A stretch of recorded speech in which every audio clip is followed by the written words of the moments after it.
Swayam Prabha. Digital India. Educated India.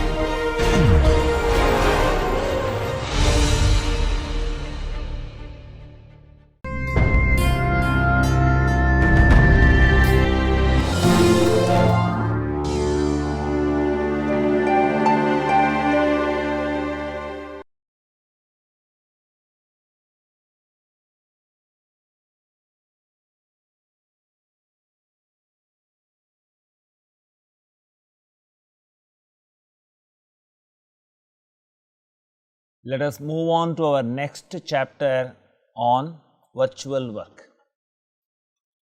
So, we have to understand what is the definition of work. See, we have always seen what is the origin of the word truss. We have also looked at where do we use beam. You use it for light beams, beaming smile, but in the context of engineering mechanics, we call a member that supports the load transfers to its axis, call it as a beam. Similarly, when you say work, we should also understand what is work. It should not be confused with its literal meaning, that is quite obvious. And work done by a force is the product of force and the corresponding displacement. That is very, very important. So, you should look at which component of force contributes to work. So, you call that as a work absorbing component. And what is corresponding displacement?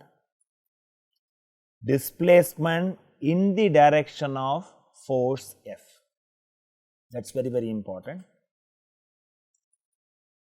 And in contrast to force, which is a vector, work is a scalar.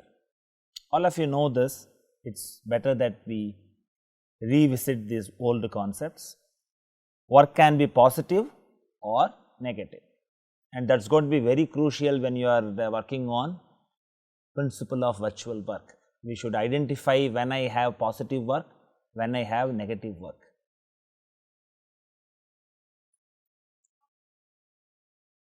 Now, let us consider a force F that acts on a particle P which moves along the path C.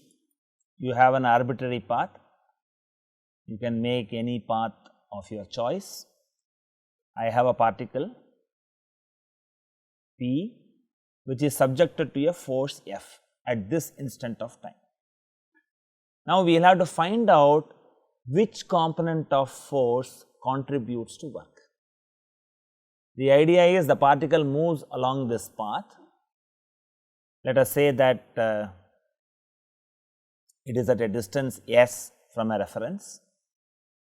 Under the action of this force F, it has moved an infinitesimal distance ds. And you should also look at the symbolism that I am using it. We are now discussing about work, not about virtual work. When we discuss about work, I put the infinitesimal quantities as simple d and s. Okay, we will use a different symbolism when I go in for virtual work. And when I have this force, this could be split into two components, tangential to the path and normal to the path. Then I can easily say what is the work done in the process. I get this as F dot ds, I get this as Ft into ds. So, only the component Ft contributes to work from moving the particle from s to ds.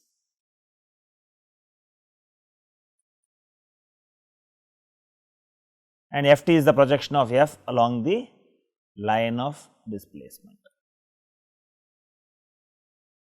Suppose I want to know what is the work done when it has moved along the curve, I simply do the integration of this over the path.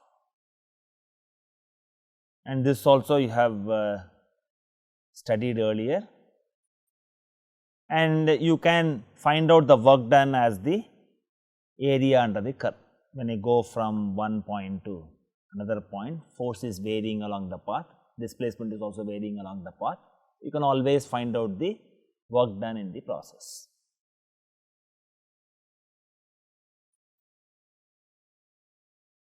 We will have to know when does work is 0. Work done is 0 when the force is perpendicular to ds. We have already seen the normal component did not do any work. It is only the tangential component contributed to work. See, these concepts may appear simple, but when you employ it for a problem, all these properties are useful. And it is also quite obvious, since I find out F as the product of the force and the displacement, if either force or ds is 0, then net work done is going to be 0. So, in the context of engineering mechanics, let us see what forces contribute 0 work. And surprisingly, a number of forces that are frequently encountered in statics do no work. It is a great advantage. You in fact use this advantage in solving problems. The whole approach is minimize the number of computations to arrive at the results. So, if I find a number of forces are not going to contribute to work, you do not have to consider them when you compute the work. And we have seen the beam was supported on hinge and roller support, truss was also supported like this, and we saw that you will have reactive forces developed. Because they are supports, they do not move, fine. You may argue when there is a thermal expansion, the roller support allows that movement so that additional stresses are not introduced. Leaving that, even there you will have the reaction force will be perpendicular to it. So, reaction forces do not do any work as ds is 0. When I have a roller support, I can say that the force is perpendicular to the displacement, it does not contribute to work. So, when you recognize that reaction forces do not contribute to work, in my approach in employing virtual work, I do not have to worry about reactive forces. Let us look at giving a horizontal displacement on a frictionless floor. You can also think that when I have a roller support, a similar thing happens. And I have this as ds. When I put this as simple d, we are talking about real work, not virtual work. Okay. So, when I move this, the force has moved, but the force and the displacement are mutually perpendicular to each other.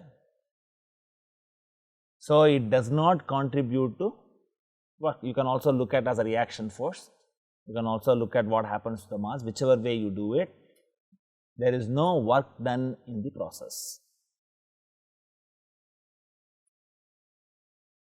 And once we have understood by a simple force and linear displacement, we would generalize the discussion. The term force can be extended to include a bending moment or torque. In such a case, you would call these forces as generalized forces. For a force F, you have a linear displacement. When I have a moment or torque, I would have angular displacement. So, if you have the force F is replaced by a bending moment or a torque and the corresponding displacement is angular, then I can also write work as integral m d theta. You had integral f t ds, ds is now replaced by d theta, and your simple force is replaced by a moment. It could be a bending moment or a twisting moment, whichever the case may be. And what is the principle of virtual work?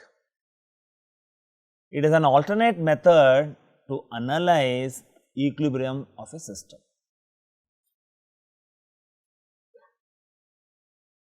The system being analyzed is given an arbitrary, infinitesimal and consistent virtual displacements. How many of you have climbed a simple ladder? What do you do when you go and climb on a ladder? First thing, what do? You just go and shake it and then see whether it is stable. Involuntarily, nobody has taught you.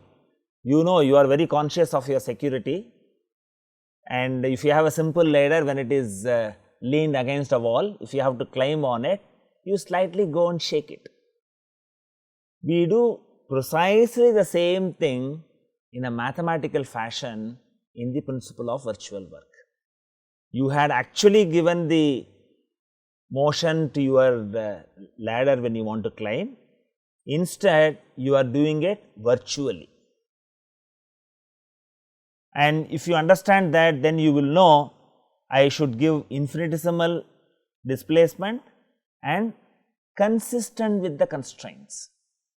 When I have a system, the system is allowed to follow a particular path. Whatever the constraint and the support, you should honor it. So, you should give virtual displacements, and whatever the forces that act during virtual displacements produce virtual work. And we have already knocked off the reaction forces. We have said that reaction forces do not contribute to work. So, we also bring in another terminology called active forces that contribute to virtual work.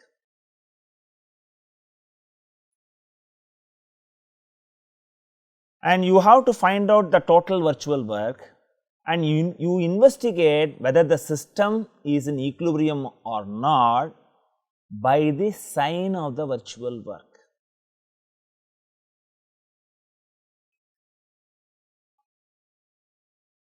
And you know, the statement is like this: a mechanical system is in equilibrium if the virtual work is negative or 0 for every small virtual displacement.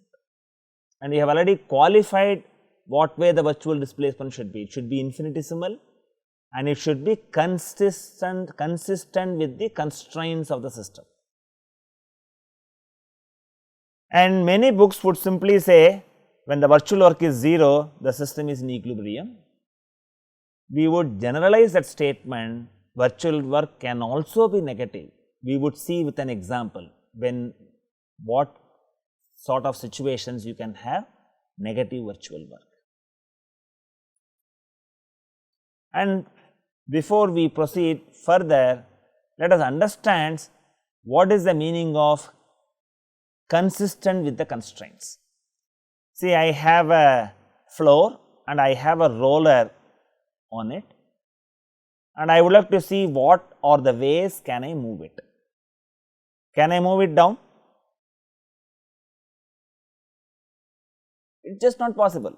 So, you can't have a virtual displacement where it is moving down and solve the problem. You cannot do that. But definitely, I can lift it up, and I can also slide it along the floor. Both are possible. Of this, which is consistent with the constraints? Only this is consistent with the constraint of the system, because the other one you are removing it from the whole floor, it defeats the purpose of it. Suppose I have one more guideway, I cannot remove it, it will just slide. Many of the appliances you will find that it will slide on a given cavity, okay. Particularly in articulated rigid bodies, because we have already seen one rigid body is not going to be useful for any applications. You need to have connected rigid bodies. One has to maintain the relevant contact between bodies. while giving virtual displacements. So, you have to visualize the physics of the problem. So, in a sense, you understand better engineering by solving problems in virtual work, because it forces you to visualize what happens to the system.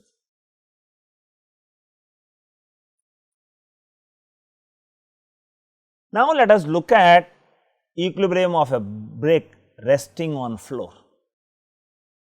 You know very well, when I put the brick, it is in equilibrium.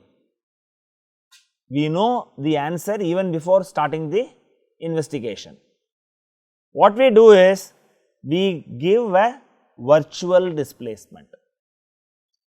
You know, I have shown this displacement very large for clarity, and note the symbolic difference. I have used a quantity delta. It is not ds, it is delta s. Whenever I use this symbol, it indicates we are talking about virtual displacements and not real displacements. Can the block move from this place to this place by itself? You have to give a small force. Yes or no? How do I give virtual displacement?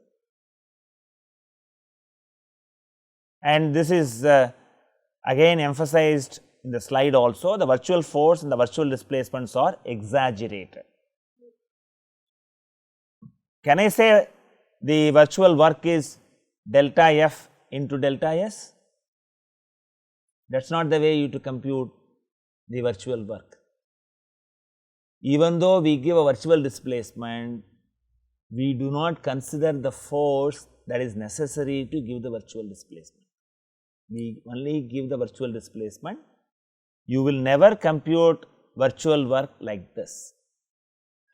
When I have active forces on the system, under the action of this virtual displacement, what is the work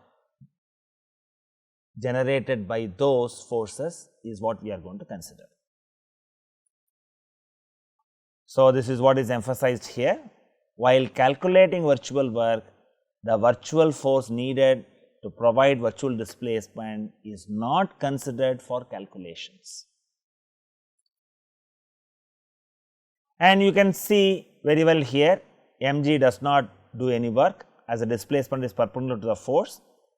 The net virtual work is 0. So, the brick is in equilibrium. Fine. I have considered a smooth floor. Suppose I consider a rough floor where I have friction. When I apply this virtual displacement, these are all highly exaggerated for clarity. Fine. So, you should keep that in mind. In fact, I have shown these delta S much larger than even ds, which you saw when the particle was moving along a curved path. So, this is just for clarity.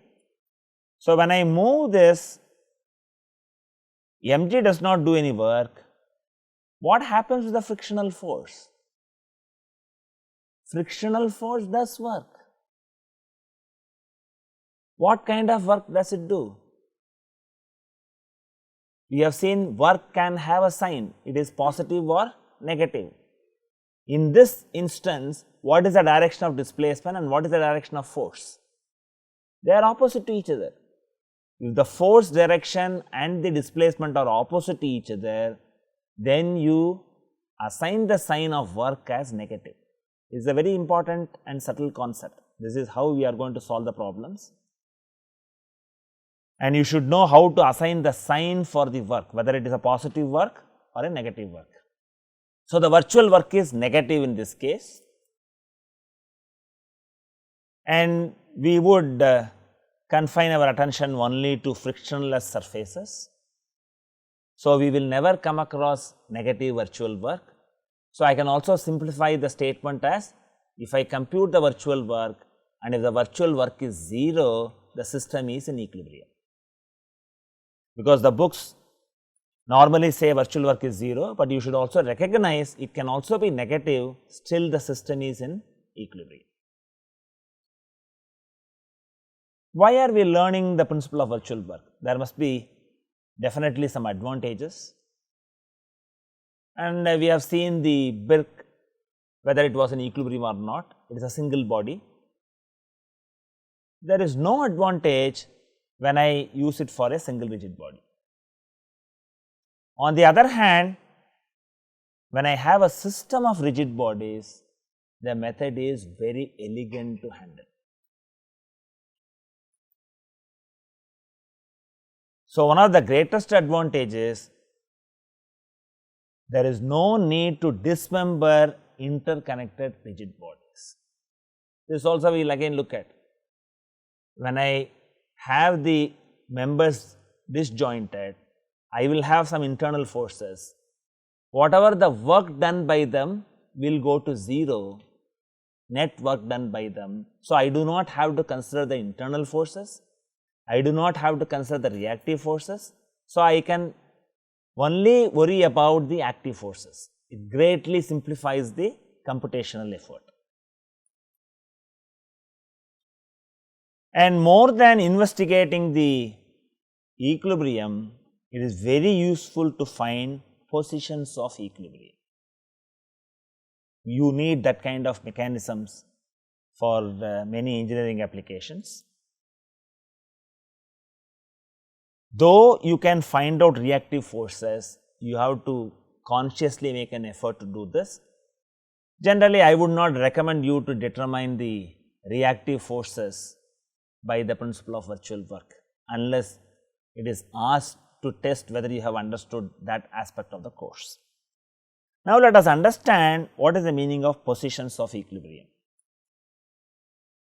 I think before that I have a discussion on what is active forces. See, I have a system shown here. I have a constraint at point B, it can slide up and down, and I have this has hinged support, and I have some force P acting on this link and some other force F acting on the link AO. Depending on the complexity of the problem, you may consider the weight of the link, or you may say I have a massless link. These are all idealizations you do to simplify your computational effort, and the result you get out of this is reasonably acceptable within the level of accuracy you are looking forward to. So, what I call as active forces, they are the external forces capable of doing virtual work. See, another important aspect you have to look at. See, these forces were acting on the body, and I give a virtual displacement. When I compute the virtual work, I will not put this as 1/2 of F into delta. When you had calculated work, you would have noticed the force is gradually applied. There you will have to put 1/2, but here the force was in full and you have given a virtual displacement. So, I will always have force into virtual displacement. This is one difference that you have to keep in mind. And I can also put the reactive forces, fine, because I know the interactions, and the interaction in this is because it is a roller support. I can put this perpendicular to the reference, and I have an arbitrary force direction here, and this is a force is put F naught here. No virtual displacement at the supports, and hence contribution to virtual work is 0. So, I do not have to consider the reactive forces. See, in many problems when we solved, we had to first calculate reactive forces and then only proceed to find out, say for example, forces in a truss by the method of joints. In the method of sections, depending on the problem context, you can escape out of finding out the reactive forces. So, one of the advantages in using virtual work approach is I do not have to consider the reactive forces. Suppose I want to look at what happens at joint A. I will have equal and opposite force as per Newton's third law. So, if I compute the net virtual work contribution, this also goes to 0. So, the greatest advantage is I need to consider only active forces when I employ the method of virtual work. We have looked at what is a free body diagram in the earlier chapters.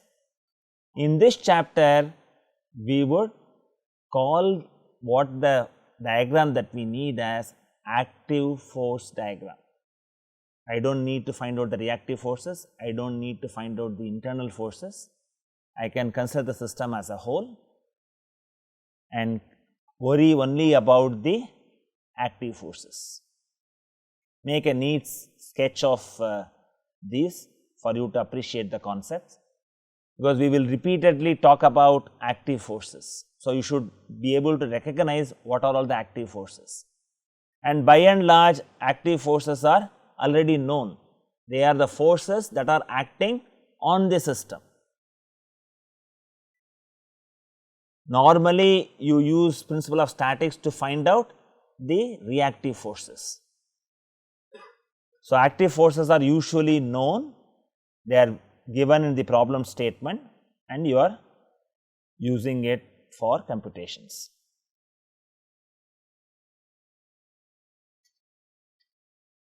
So, the method of virtual work is useful for determining the position of equilibrium of a system under known loads. And this is summarized again. So, when I put this, I will put this as F into delta S. The moment I put delta W, I am really looking at the virtual work. If it is a simple force, I will have delta ds. If it is a moment, I will have m delta d theta, delta theta.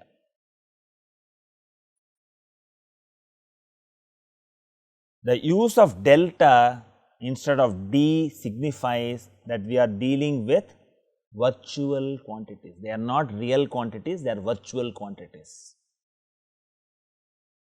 And this is again summarized, can also be used to determine reactive forces by computing virtual work done by reaction forces. So, you have to remove the support, put the reaction and then compute the virtual work and then get the reaction forces.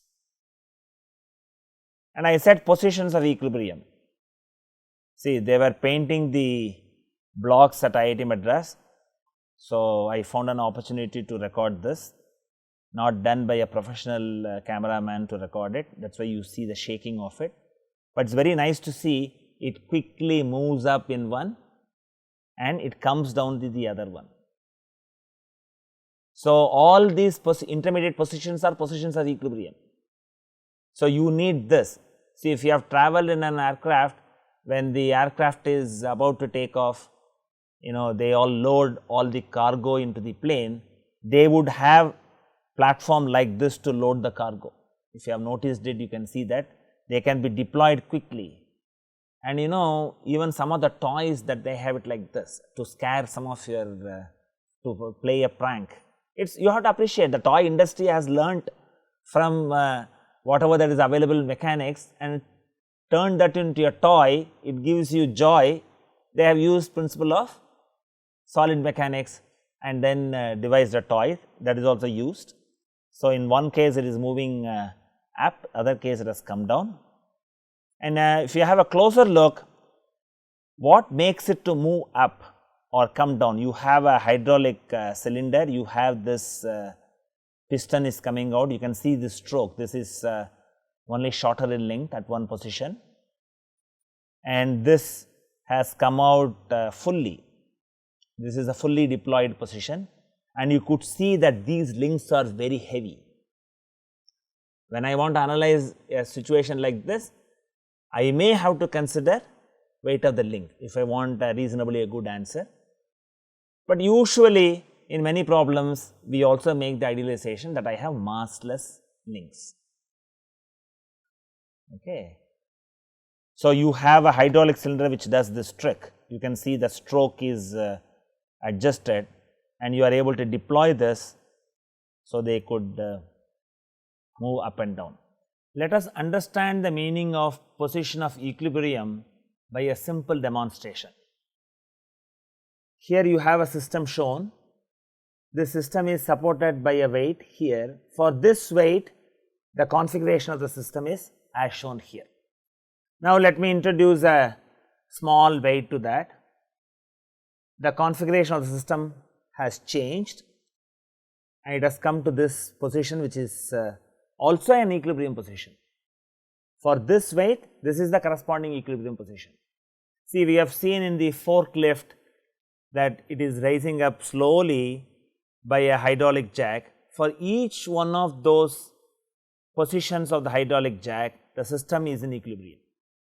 And let me introduce one more weight, the configuration changes and this is the final configuration. So, what you learned here is for a given weight, there is a corresponding position of equilibrium for a given system. So, in this case, by employing virtual work, you would be able to find out one independent variable defining the system for a given weight. So, this way method of virtual work is useful to find out positions of equilibrium. And this demonstration clearly brings out for a given weight there is an associated configuration of the system. And another important concept that is usually introduced when we discuss virtual work is degrees of freedom. We may not use much as such in the solving of problems, but it is a very important engineering concept. It is better that you learn it thoroughly. The number of independent coordinates to specify completely the configuration of a mechanical system is referred to as the degree of freedom for that system. And when you are employing principle of virtual work, the principle may be applied as many times as there are degrees of freedom. With each application, only one independent coordinate system is allowed to change at a time by keeping others as constant.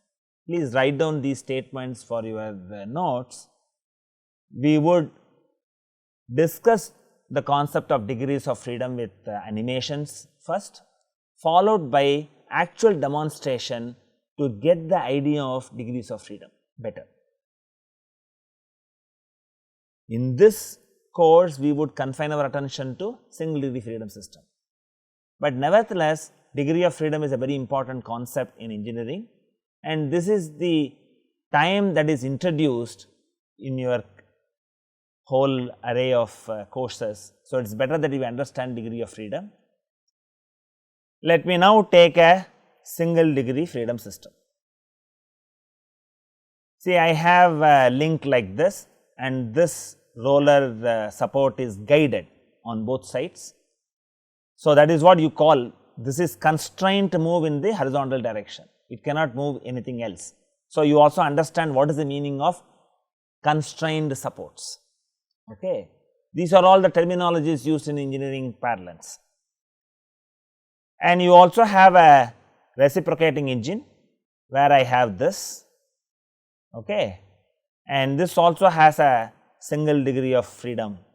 This translates here and this crank rotates, and once you specify the position of the crank, the position of the other parts of the system is completely fixed, fine. And all of this come from what is known as a 4-bar mechanism. I have 1, 2, 3 and this fixed end is called the 4th link, and this is called a 4-bar mechanism. This is also a 4-bar mechanism, this is also a 4-bar mechanism. Actually, in engineering many useful machines can be traced back to some modification of the 4-bar mechanism. And in all this, I need only one variable. I have theta here, and in this case I have this distance between it. I can use any angular depiction. See, if I want to do this, I can have this angle specified, or any one of the angles specified is possible. I have shown this as theta here, I can also take this as beta and then define the system. only one independent variable is required. But it is not quite clear as of now. We will go to the demonstration and see. You may slightly understand it better if I look at what are 2 degrees of freedom systems. See, in the earlier case, I had 2 links. One of the ends was constrained to move in a straight line. Now, I have removed that constraint. If I remove that constraint, this system cannot be defined only by one independent variable. This link will move freely because this is pin jointed here and there is no constraint on this end. This link also can move independent of this. So, I need 2 independent variables to define the configuration of the system. Then I need 2 independent variables, I call that as 2 degrees of freedom system. I have one example like this. I have another example is I do not have 4 bar linkage, I have introduced one more linkage. The 4 bar linkage was like this. It is enough that I specify theta, the configuration of the system is completely defined. On the other hand, in this case, because I have an extra link here, I need to have 2 independent quantities, theta 1 as well as theta 2. The ideas will become clear when we go and discuss the demonstrations. We will see that short while later. And you could also have another example of a compound pulley. I can independently move this pulley and that is how you have the rope arrangement is put. Although we discussed 2 degrees of freedom system from the point of view of developing the subject, we would confine our attention to single degree freedom system in this course. See, we have seen in the animation what is the meaning of degree of freedom, and we will see with practical demonstration how what we understand. I have just a link, this is on a pin joint here, I can freely rotate this, no problem. Okay. Suppose I put a link at this end, this is again a pin joint, I can rotate this independently, I can also rotate this independently, both of them can rotate independently. So, if I have to define the configuration of this system, I need one variable to define this position link, I need another variable to define this position. This is the simplest 2 degree freedom system, fine. Now, we will move on to a 4 bar mechanism. I have pin joint here, pin joint here, pin joint here, pin joint here, and when I rotate this, this also moves. So, I need only one coordinate, either this angle or this angle. I do not need anything other than one independent variable to decide the configuration of this system. Okay. Suppose I make this as a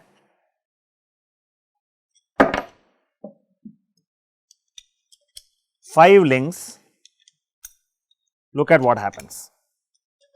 I have a 5 links now, okay. I can rotate this independently, she can also rotate it independently. So, I need one independent variable to define this, I need another independent variable to define this. It is because it is a replication of 2 links coming in different fashion. And you know, degrees of freedom is a very important concept that you will be coming across in engineering education, and only when we discuss the principle of virtual work, this concept is introduced. So, it is better that you understand what is the meaning of degrees of freedom. So, in this class we have looked at what is the principle of virtual work. We initially discussed what is work, then we also looked at what are the forces that do not contribute to work. We developed the concept of active forces, and we also looked at that reaction forces and internal forces do not contribute to work. And we also learned the symbolism that is used in virtual work.